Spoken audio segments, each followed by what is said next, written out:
I had the idea I should write my memories with the typewriter when I found the letters my ancestors wrote during last century.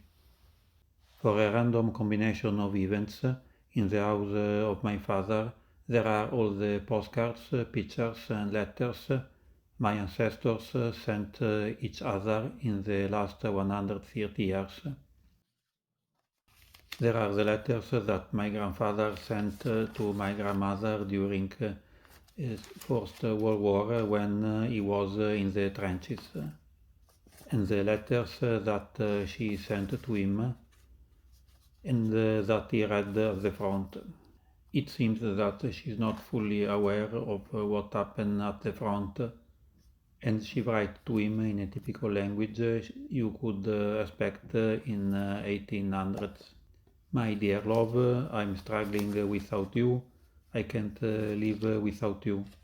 For me, it's very emotional to read their letters.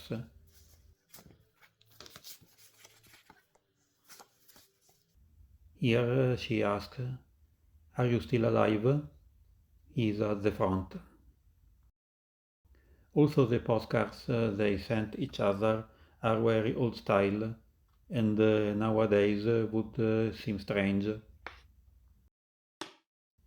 Then there are the pictures of my mother with their family and their life as farmers.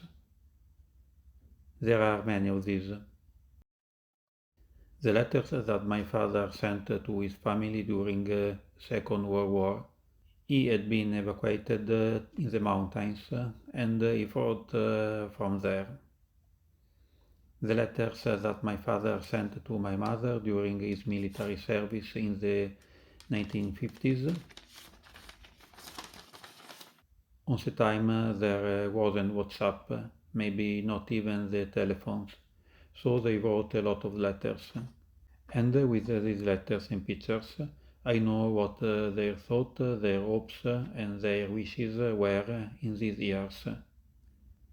When I knew my grandmother, she was a serious and composed woman.